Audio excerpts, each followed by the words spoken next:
नमस्कार मैत्रिणींनो, आज आपण इथे करणार आहोत फुलगोबीची भाजी। त्यासाठी लागणारे साहित्य आपण आता बघू।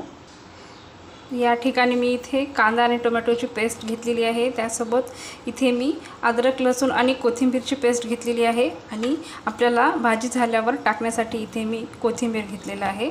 तर चला आपण आता भाजी कशी बनवायची हे बघू।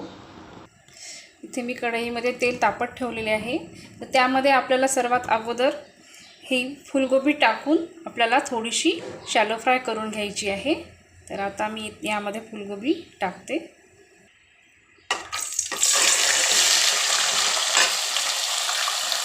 या ठिकाणी आपल्याला 3 ते 4 मिनिट ह्या फुलगोबीमधला कच्चेपणा जाण्या इतपत आपल्याला ही फुलगोबी या ठिकाणी या तेलामध्ये आपल्याला छान अशी फ्राय करून घ्यायची आहे।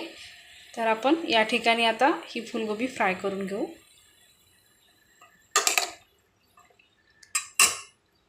एक 3 ते 4 मिनिट आपल्याला ही फुलगोबी अशीच तेलामध्ये परतून घ्यायची आहे।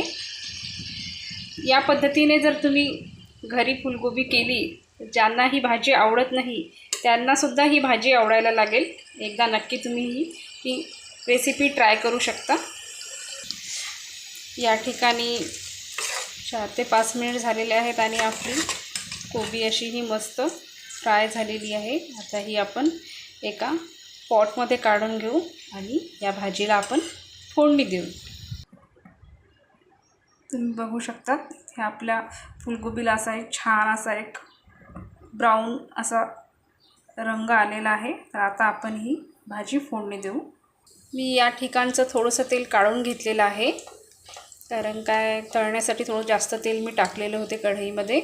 ते तेल काढून मी यामध्ये जेवढे भाजीला लागेल तेवढेच अगदी 2 स्पून असे तेल ठेवलेले आहे। तर आता आपण ही भाजी फोडणी देऊ। यामध्ये मी जिरा आणि मोहरी टाकत आहे।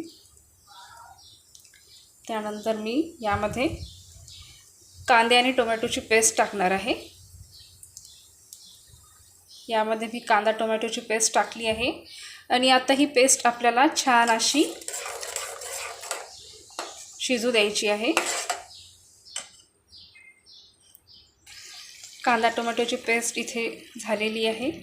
तर यामध्ये मी आता बनवलेली अद्रक लसूण आणि कोथिंबीरची पेस्ट टाकणार आहे।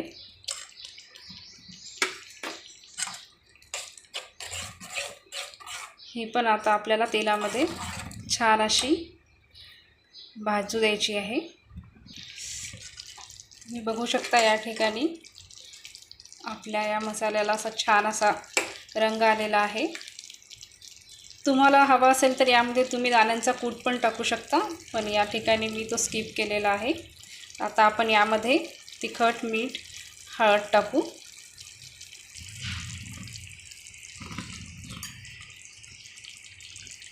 तिखट, थोडीशी हळद आणि त्यासोबतच थोडीशी धनेपूड मी इथे टाकत आहे।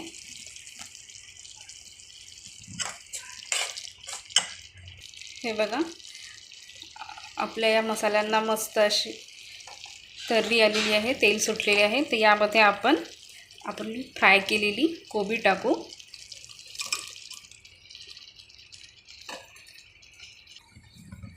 तुम्ही बघू शकता आपल्या भाजीला किती छान असा लाल रंग आलेला आहे।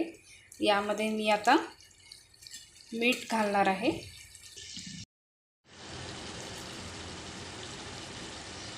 या ठिकाणी मी मीठ टाकलेले आहे।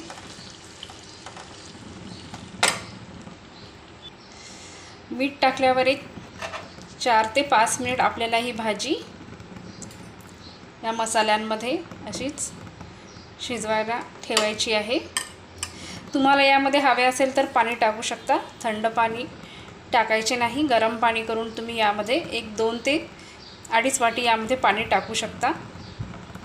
आणि आता आपण इथे थोडा वेळ ही भाजी शिजण्यासाठी ठेवणार आहोत। हे बघा या ठिकाणी आपली तळलेल्या कोबीची भाजी तयार आहे। तुम्ही बघू शकता रंग अगदी सुरेख असा लाल रंग या ठिकाणी आपल्या भाजीला आलेला आहे। तर आता ही आपली भाजी तयार झाली आहे सर्व करण्यासाठी। चला तर मग आपण ही भाजी एका बाउलमध्ये काढून घेऊ। हे बघा मैत्रिणींनो, आपली फुलगोबीची भाजी तयार आहे। तुम्हाला जर माझ्या रेसिपीज आवडत असतील तर माझ्या चॅनलला लाईक आणि सबस्क्राईब करायला विसरू नका। अशाच नवीन रेसिपीजसाठी फॉलो करा रेवतीज किचन। Bye bye.